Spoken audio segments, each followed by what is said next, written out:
Hi, I'm Liz Larson. And I'm Bill McKenna. We're the hosts of the New Life Perspectives radio show. We're also the creators of the Cognomovement system, where we help you rewire your nervous system so you can rewire your reality. Join us each week for great conversations, amazing guests, and cutting-edge information on health, consciousness, and the keys to transformation.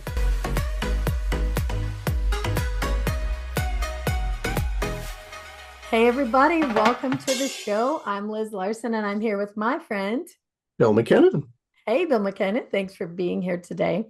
And we're going to have so much fun because we have one of our very good friends back, and this is a person we just love to have conversations with. It doesn't matter what she has going on. We just want to talk to her.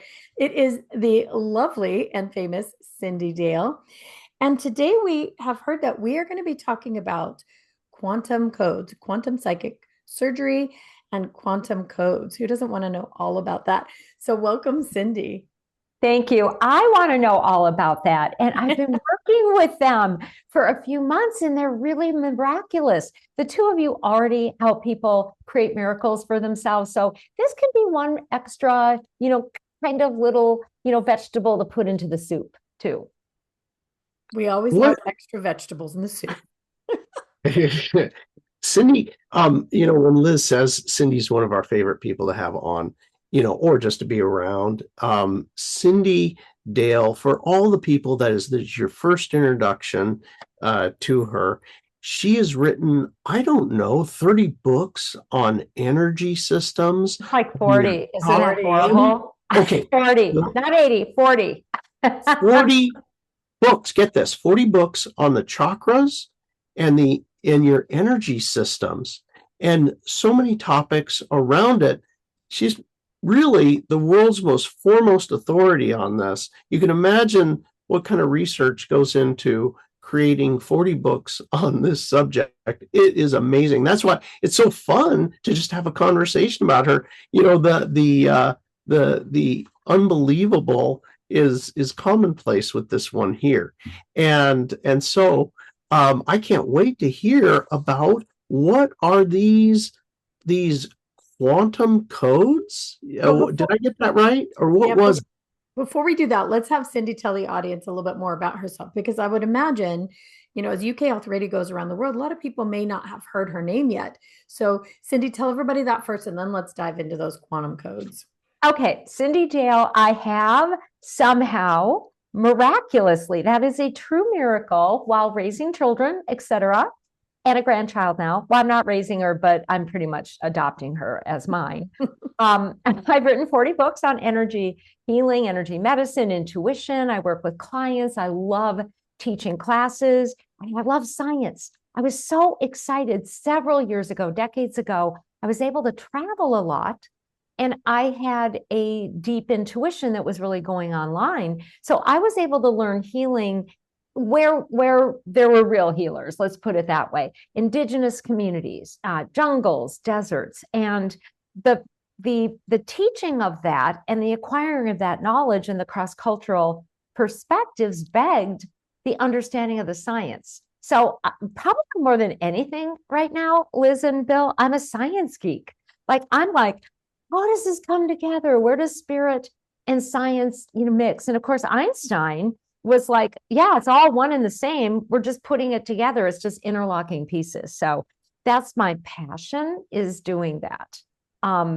In my business life, in my work life. I love reading trashy novels. I love walking dogs. I walk my cat. I travel a lot, and not that often for work. I'm working on fiction. So I think it's on each of us to have keep on expanding our real lives, as well as whatever it is that's our calling too. Would you tell everybody what's the name of your very first book? Can you even remember 40 books in? No, it was called New Chakra Healing, and it was lime green and fairly ugly. And it was going nowhere. And the publicity director of Llewellyn plucked it out of the bin and said, "This is pretty good. Why don't we do something with it?" And then then things just started happening. We all need that person, right, who plucks us out of the great expanse of nothing and, and assists us. And now he's my business manager, which is super cool too. That is an awesome story. One of those things like meant to be. The universe is like, pick me, pick me, pick me. I guess so. It's that ugly lime green book. I love it. Well, let's dive in. You said you've been playing with quantum codes. What even is that? Okay, so let me talk about this. So a few months ago, I was working with a client, and I've been researching the science of the universe, and just really, really briefly, that there does seem to be a divine intelligence, and it stores data across time in geometric shapes. They're not just the geometric shapes we might recognize. There's all kinds of shapes, that we're not even aware of, and that we also have our own sort of a quantum code. So the universe is quantum. Quanta are just wave particles that can move faster than the speed of light. They can transfer data even before you need the data. That would be a quick way to explain them. And we're made out of these. This is subtle energy. We all have our own field of energy as well that's sort of made out of quantum codes or quantum wave particles that downloads into us, that can help fix us. But I'm working with a client, and she's got a lot of physical stuff happening.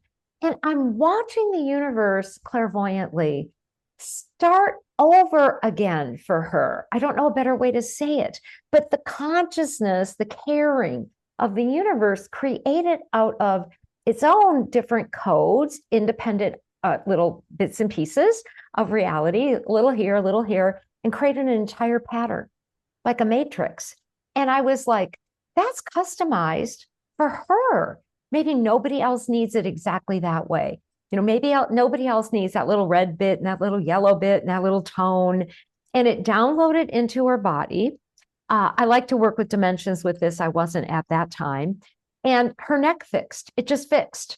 She'd had neck pain and you guys deal in miracles. So you know when it happens, you're still surprised every time, right? Like, oh, it works.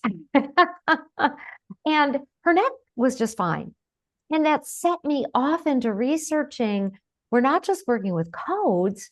This is sort of an old-fashioned form of psychic surgery with patterns. And you know what? The medical community, computer community, the science researchers are now all of a sudden blitzing into how do we create patterns? How do we look at biological sequences, healthy, non-healthy, figure out the healthy sequences and create a quantum pattern that somehow we can get into the body? So that's what I've been working on, of course, more energetically. Because I don't do quantum, I don't do quantum computing. I can barely do regular old Mac computing. But it's really been helping and working. People, even after I work them on the phone, they're like, oh my gosh, I feel better. Or my finger just reduced in size. Now I can get surgery. Or I'm using it in my own life. And I think it's astounding as a concept and even more as a reality. We can replace so much more all at once. It's not that complicated. It's like software, right? And it can change hardware. You just take out the old pattern and bring in the right one. That's it. That's really all it is. And the brain can understand it because the brain works with quantum too. Do you feel like in our work, this is something we feel is true, that these things are becoming more and more and more available every day? Like, maybe 10 years ago, it was possible, but not so available. And then all of a sudden it's like, blammo, here it is, fully formed, fully available.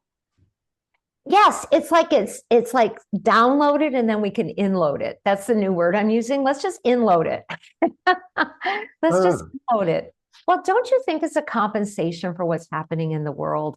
The dark is rising, the light has to rise. We need bigger ideas, quicker and faster, for ourselves personally, for our loved ones, for the community, and this stuff comes from goodness. I think what we're accessing is goodness, and it helps counterbalance some of the really hard situations that people are facing personally and collectively. I really think that when one person receives this information, so brings it in, like you bring it down into the 3D plane where, and then it becomes accessible to everyone else. And the next person that does it magnifies it, and the next person, the next person. So I think it's just time. And I think you're right. The more of us, every person who does this work, anybody in my office, anybody Bill works with, any of our practitioners, the one thing we end with is thank you for being willing to do this thing, because we know that you will affect about 1,000 other people at a very minimum with this change. So I agree with you. It's exactly what we need right now. And I think the more of us that are reaching for it, like, wait a minute, is this possible? And is that possible? It becomes possible and available. I don't know. It's a fun time to be alive and doing what we're doing, I think, Cyndi. And we do give the ideas away. I mean, you find that, Bill, don't you? You don't own them. You don't, it's not like this is my private technique. It is like what Liz is saying, like, here it is. Who can do more with it? Let's expand. That's certainly it. That's what we live that. And you know, it's kind of funny because I actually about a year ago I was talking with Liz and I was saying, you know, we are incredibly billionaire wealthy as far as ideas come. You know, I mean, they come just amazing ideas because, and I came to the realization that because there's no resistance in giving it away, it comes through and we give it to the world, and and then we're like, oh, there can't be anything better than that, and bam, you know, no, it's like, oh my God, there's more. And so anyway, it's so cool that, you know, you have that same energy of just, you know, you're constantly giving and educating. And it's not like the olden days, you know, in Tibet, everything was a big secret, you know, secrets, you know, nobody, you know, but that's all changed. You know, the world's changed and opened up now. We don't need competition. I years ago was taught quite a bit by a mentor of mine. And when he would teach me something, he would be like, now don't pass this on because it could be misused. And I'm like, I don't know. If your energy around it is positive, it's going to spread the same way. And we can't be responsible for what everybody does. We can't be responsible for what our neighbor is doing. Anyway, you know, I mean, you know, we just show up, we do our best, we give it, and people do the same thing. And I think we're the type of people who do attract like-minded and like-souled and good-hearted anyway. I mean, years and years ago, 20 years ago, Russia had developed a sounding method, a certain frequency based, that they could use on the battlefield, and it would resonate with the heavy metals in somebody's body, a soldier's body, and blow them up. Oh, no, I know. Anything can be used poorly, anything. Yeah. We just recently discovered, science just a couple, 3 weeks ago came out with a study where scientists can now send a sound in a group of people through the people around corners to one person. And, you know, there's so many gains being made. I think it's up to us individually. Do I want to use that to destroy? Do I want to use that to, you know, send a message into the world to somebody who needs it? Whoever needs this prayer, you can avail yourself of this prayer. It's our choice. It's our choice. I also think too, you know, something that is we've always known, but is becoming more and more and more evident from some of the research that we're doing, is we've always had that ability to spread information very rapidly without any words through bodies. And if every person on the planet knew how to use that for good, just in your family, if you knew you could change one of you and it would change the neurological soup, or the energy or the messages that were going, or if you knew that you could have an extra positive, heartfelt message, you could change your town, that would change the planet very, very rapidly. And it's true, there are going to be some that would use it for negative, and they just are. But if the rest of us focus our attention on that, I really think we can make massive change. I think we are. One of my very favorite books. It's a young adult novel, and it's a series by Susan Cooper. It's set in Wales, and it's been out for a really long time. The title of the book is The Dark is Rising. And the storyline in the book basically says, when the dark rises, so does the light. The storyline is this figure, King Arthur type of figures. The immortals are walking, the immortals of good are walking, the immortals of bad are walking. And this young boy, Will, starts to awaken, and he becomes aware of both sides. And he uncovers the idea that his soul has incarnated many, many times, like all of ours, most of ours has. And he is, in fact, an immortal that enters a reality when there needs to be more awakened, enlightened souls. So he's this boy, and he makes a difference. It doesn't matter who or what. My dog, Lucky, I love my dog, Lucky. I had to put him down a little over a year ago. Friendliest yellow lab you can ever imagine. People used to come to my home for sessions, and I would have a sign on the door. If you're scared of dogs, don't come in. If you're fine with dogs, just come in. Lucky will let you in. And half the time I would come up and he's 90 pounds sitting in somebody's lap. So a few of them look a little nervous about it, but he's been showing up with my clients. They don't even know that was a Lucky, and he'll show up in a session, and just go, I'm going to hang with you. I'm going to teach you unconditional love. I'm going to give it to you. So we've got a whole universe of beings uploading, downloading, helping. We're never alone. And literally, I love these patterns because they can be assembled for you as needed. That's it. They can change a family pattern. I recently used this idea, and I teach it often with dimensions because I'm enthralled with dimensions. That's just another passion of mine at the moment. But a year ago, I had a negative mammogram on my left breast. And I'm like, I've never had one of these. I was terrified, of course. And in the week before, they do a retest. The retest usually involves first another mammogram, and then if you need it, an ultrasound. I cleared the issues. I don't even remember what they were, but it was whatever it was. And I went in and I knew right away it's gone. And I looked at the first scan. They will show you your first scan. She goes, you had a lump. Now there's no lump.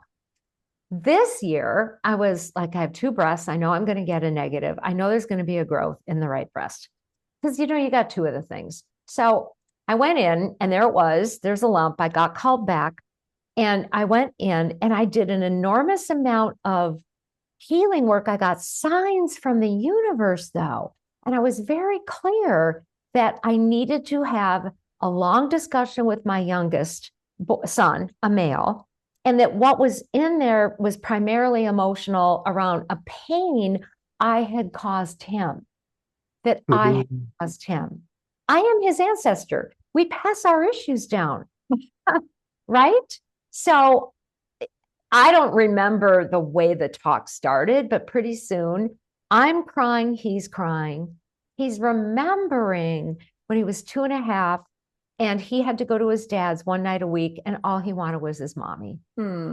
Oh, and I really believe it worked through. So on the emotional, the density.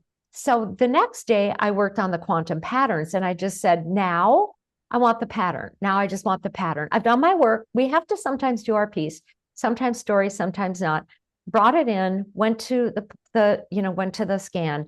And I was told it's going to be half gone on the first mammogram. And then you're going to download another pattern and it will be completely gone by the ultrasound. That's what happened. There was a lump. I told the woman, I said, it's going to be half gone on the first test, all the way gone in the second. She goes, how do you know that? She goes, there is a lump. You can see it. I go, well, that's just how it's working. So, some things are instant and then take longer to unfold. Sometimes we have to process, sometimes we don't, but we get all the support we need from our guides, ourselves, and the universe too. So true. We are having so much fun with this conversation, but we need to take a quick break from the wonderful UK Health Radio Network sponsors. So let's hear from them. And when we get back, we'll dig into some more. UK Health, take it away. And we're back with the amazing Cyndi Dale, and she's sharing with us about quantum codes. So tell us a little bit, how does it work, kind of? How can we understand it? So again, quanta are subatomic wave particles. They're subtle energy. 99.999% of all energy, and everything's energy, is subtle, which basically means quanta. There's so many different types of these darn little things. They don't know. Every time I check, 26, 36, 48, whatever. Does it really matter? In the end, we're just going to keep, seeing. And a code is an individual quantum wave particle. And we have our own set of these codes that we carry in what's called a personal intelligence field. If you want to research it, look up wave genetics. It comes from Russia. They do tons of research on psychic and healing, and it's fascinating country. They've got all that kind of underneath. And the universe is made out of these codes. However, real change happens when they form into patterns. And so then you can sub out. So for instance, I've been working lately with some of the microbiomes in the body. Everything's a microbiome. Your head has its own microbiome. The set of microbes that need to be there working together, meaning the ones you don't want shouldn't be there, right? Mm-hmm. Your head is a microbiome. Your throat is a microbiome. Your lungs have their own microbiome. Your gut is obviously the major microbiome. The eyes are a microbiome. The skin is a microbiome. I mean, that's very complicated. Sometimes when people have asthma or digestive issues, you really have to say, but which are the microbiomes that are off? Because it could be many of them. Glaucoma, that might just be an eye microbiome, but it's in the head. So what's happening with the presence of mold or yeast or bacteria or virus load, in the head?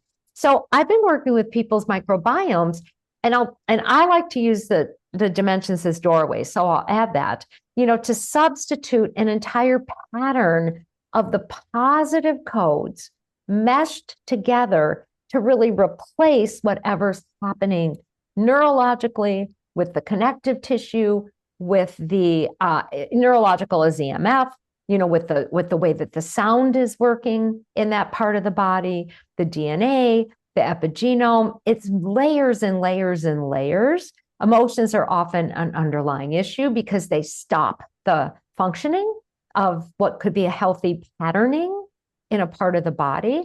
And you're really just putting in the right template, the right blueprint. Psychic surgery has been around forever, and that's what they're doing. Let's get rid of this and put in what we need. I like to work with dimensions as doorways because it gives us a handle and some specialized techniques or at least approaches. We know the brain fires. The brain electrically fires in at least 11 dimensions mathematically simultaneously. We know, based on what's called string theory, that every part of us interconnects with other parts of us with these tiny, tiny little strings, one-dimensional strings. They're little tiny lines. You can't see them. So, of course, that's how our field operates and how we connect with others. And we're connected with everything in the universe with these teeny, tiny strings. So I often, when teaching people the ideas, will say, what do you want to accomplish? And work with one of the dimensions, just conceive of it as sort of a doorway to open for different purposes. So for instance, the first dimension is the easiest. It's just a line that has 2 points. The 0 is like a hole. It's like a 0 point. And I was teaching this concept a little over a year ago in Chicago. We did a one-dimensional guided meditation for anything they wanted to work on. I wasn't doing quantum patterns then even.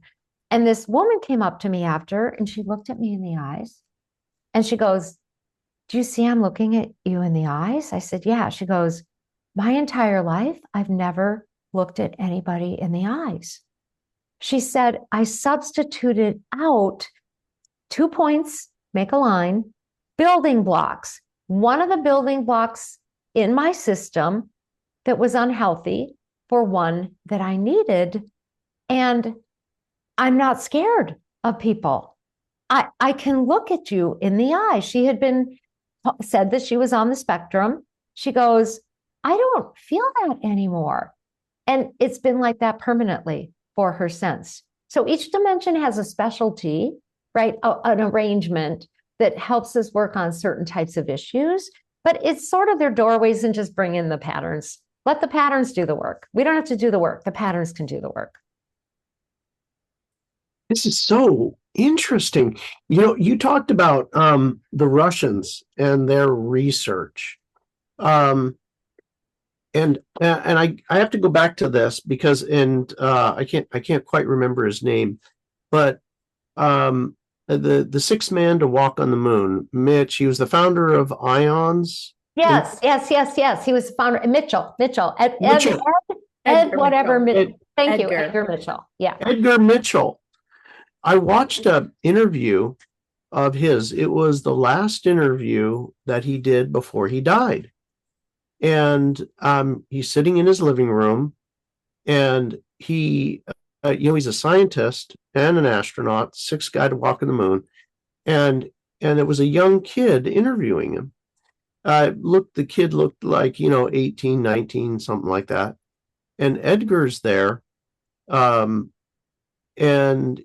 a matter of fact, just as matter of fact as the day is long, he was like, we have the technology now to tell every single life experience you've ever had from the field that's around you. Anything you've ever done, the information is right there. And I'm there watching this YouTube, and I was like, oh my God, back and forth, because I was like, I can't believe he's saying this, because definitely the intelligence community, that would be off of there. I can't believe I actually got to see it. Well, I watched it over and over. I'd never downloaded it, but other people have told me that they saw it as well. It ended up getting, obviously, taken down. But my point is that there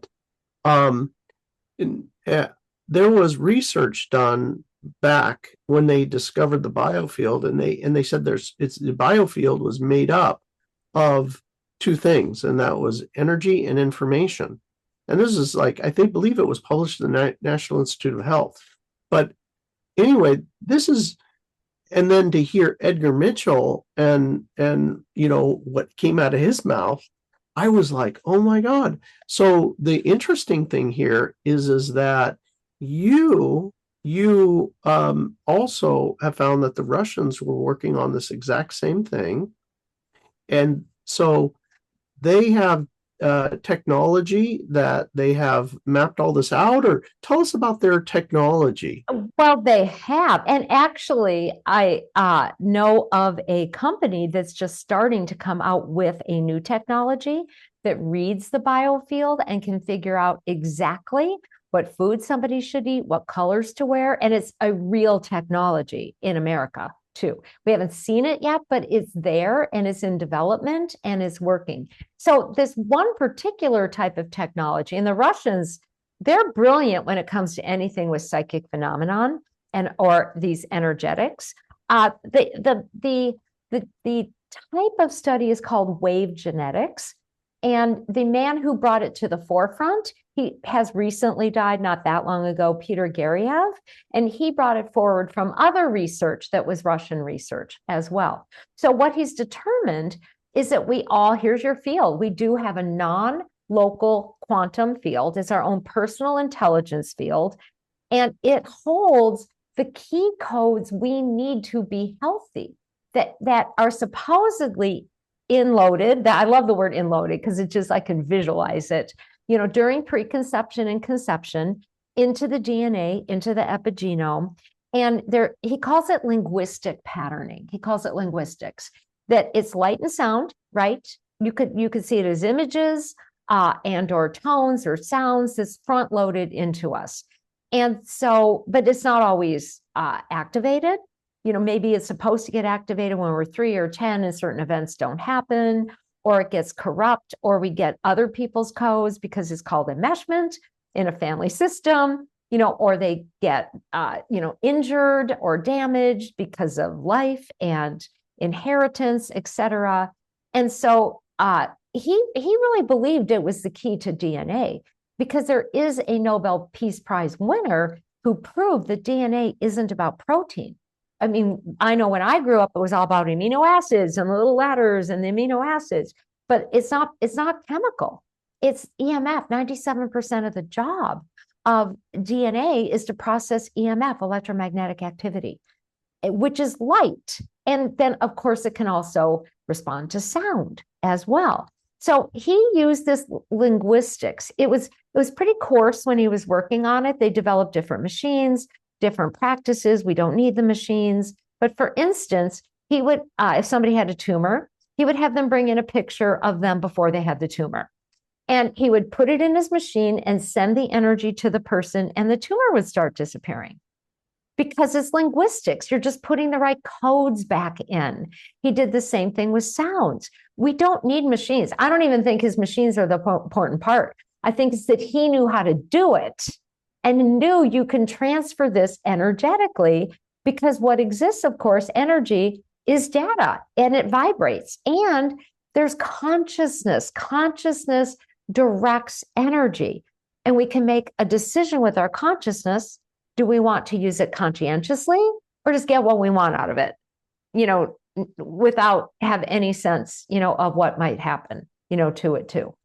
So that's sort of how he was working with this non-local field. Wow. This is absolutely a fascinating conversation. And we have to take a quick break for our sponsor. We'll be right back with more great stuff from Cyndi Dale. All right. And we are back. So tell us, this field is actually real. There's information.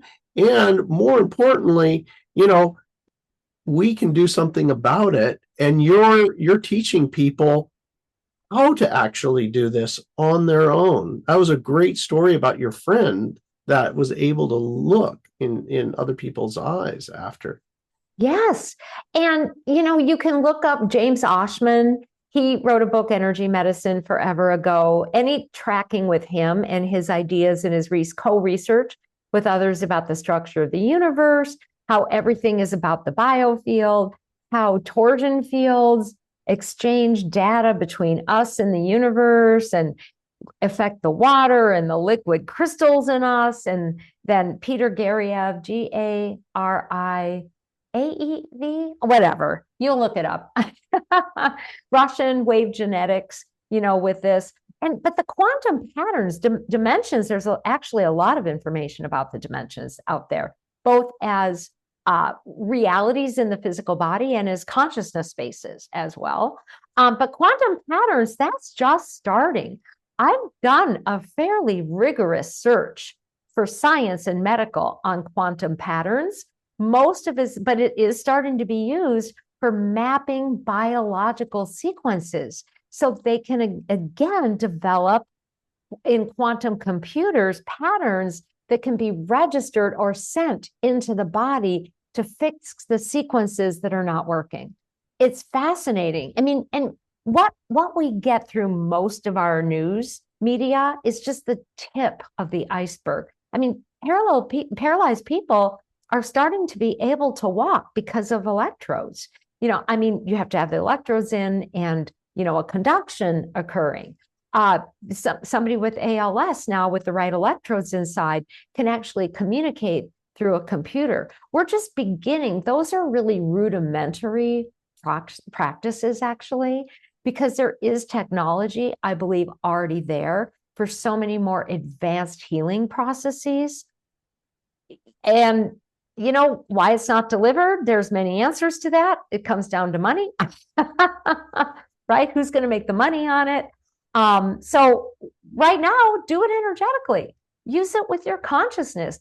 Create these exchanges with what matters anyway, which is consciousness, which is decision making. So, you've got an upcoming course on the Shift Network. Tell us about that.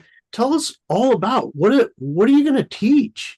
Are people going to be able to do this? Yes. When they in the course? Tell us all about all the modules and what you're going to teach. Yes, it's quantum psychic surgery to create physical and emotional change. It's on my website, cindydale.com, on the Shift Network. It's only 7 classes. I'm so excited.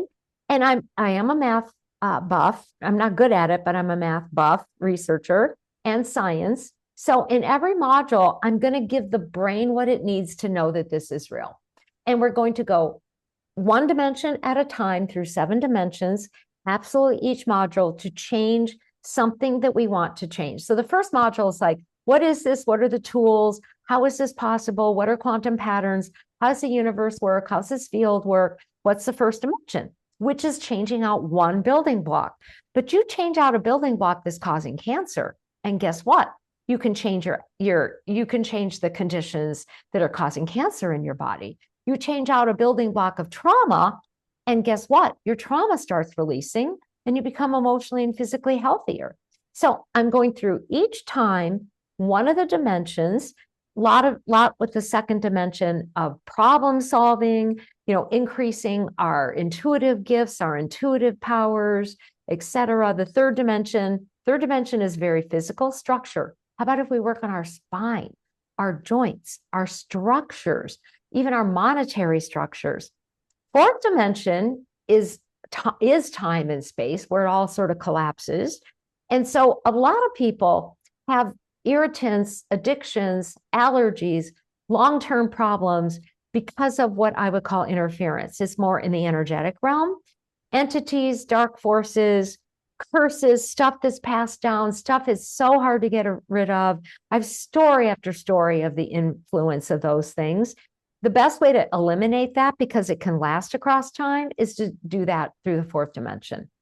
5th dimension, a lot of spiritual people talk about that. It's sort of when you stand here and look out. So it has to do with, projecting into a different parallel reality where something is healthy and bringing it back here. 6th dimension is when you're out there and you send in the healing energies you need. I don't care if it's neurological, cancer. We're actually going to work, with all the microbiomes in one of our units, to be honest. Every single microbiome, let's just get them all working for us. That's the 6th dimension. And then 7th dimension is kind of my favorite. It's a point. There's no real points, but it's like a point in the middle of everything. It's the perfect place to be, to stand, to open and access any spirit that can give to you the patterns, the molecules you need, the insight you need, sort of to just completely transfer into you whatever's necessary. The 7th dimension, I just love because you're just connected to everything. And somewhere, when is that little tiny bit of maybe the golden apple of Hesperides that can heal anything that you need. So we're really connecting to beings we've never even probably heard of or ever met, if need be, to bring in, what we need for manifesting and healing. So 7 weeks, we're jamming. We've jammed it in. I like doing things quick and fast. So that's what we're doing. So you have a new book out as well called Transforming the Legacy. Is it on the same topic or a different topic? It's a different topic. It's not quantum, but I do describe the universe in there because I think it's important to know the context of where we are. It's a very different take on how to transform what you've inherited. Many people are into healing the body that keeps the score, working on the epigenome, the chemical soup around your genes that has your ancestors' memories. But I'm doing it with subtle energy. I'm helping people clear the bloodline and reactivate gifts that they can use today using subtle energetics, chakras, meridians, etc. I'm helping them do the same with their soul. Where's your soul been? What kind of travesty is in there? And maybe you're a pianist. Maybe you need to be, maybe you can be a Bach again this lifetime, whatever it might be. And the main idea, though, is how to be in the present so completely. We actually can use different techniques I share in the book to become our own ancestor, to pass down positives, to heal going forward, to have some sort of a direct influence with assistance on our own destiny. And as a mom, I know everything I do influences my kids and my grandchild. I know it does. So it's not the same old, like, let's just do vagus nerves kind of stuff. I do describe how that works. How does the body keep track of what's in the soul, of what the bloodlines are, or times where we've been our own ancestor. But it's really, how do we fluidly, open up what's positive and create that going forward? Lots of subtle body techniques, lots of them from different cultures. So it's a to-do sort of a book, but I like explaining how all this works. So there's good explanations in there too. I think that, like we were talking about earlier in this episode, is that things are coming so fast. There's so much information to have. And the general population, a lot of it isn't up to speed yet. And so they really need the context. Understanding it doesn't make it work better or not, but understanding it actually will get someone to take those steps and move forward and do it. And I think it helps them to share it with other people too. I think that context helps to bring it into our 3D a little bit. So it's a little more usable, a little more tangible. I wanted to go back to something you were talking about earlier about, changing yourself and it changes everyone else around you. We have been doing a lot of work with autistic people, and we have discovered that they really piggyback on other people's networks to work because theirs is a little disrupted. And we found that if we change the way the mom feels about maybe when that child was born and diagnosed, maybe the first thought that they had when they heard that diagnosis, maybe a thought they had about seeing another child with that same illness. If we go back that far and remove that, the child's physiology changes only instantly. It's incredible. So we've seen it happen thousands of miles away. People who are not autistic, you change one and the other changes. It's like a miracle and it's so instant.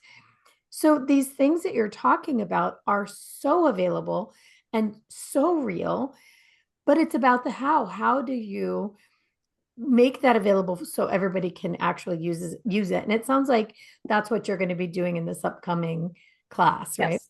I think if you give the brain explanations, it gets out of the way. Yeah. And then it goes, I'm okay with letting you have this experience. And we are all, part. If we go back to the idea of the Big Bang or the Big Poof or whatever it was, right? At that point, everything was birthed. It's still connected. And I don't really know why classical scientists don't get that. They go, well, they have to have met later. I'm like, no, we were all part of all this. So, one person changes a thought and then boom, boom, it opens up in other people. And the more positive we are and optimistic while feeling our feelings and being real, it's not about faking it at any level, and I'm thinking too, I sometimes read People magazine. So let's just be real about this. And one of the couples that has been in the Real Housewives, kind of syndicate are divorcing, and their son did not exhibit any autism symptoms until he was 2. He could talk. Now he can't talk. Mm-hmm. What happened? That's what you're talking about. What was the shift? What was the flip? Personally, I think is when the relationship ended between his parents. But there's probably much more than that as well. So why would you look at that situation, talking, not talking, and so now now we have this diagnosis, which is fine. But if we take away the diagnosis and look for causals, right, then you can shift things. Not knowing the diagnosis is one thing, but that doesn't explain the whys. Yeah, it's 100% true. And we're finding that there are these big, of course, traumas that we have in life, and those are obvious that create a lot of illness. But we're finding that sometimes it is a momentary thought that starts a fight or flight pattern in the mom. And that pattern is then received by the child's body. And it takes it on as 100% true. And then just it starts exhibiting that. But it's so interesting that in an equal and opposite way, you delete one of those patterns and instantly the other body is changed. It is absolutely fantastic. And I think that one of the big issues is that we've been taught that that's magic. And I think what you're really bringing forward here, Cyndi, is it's physics.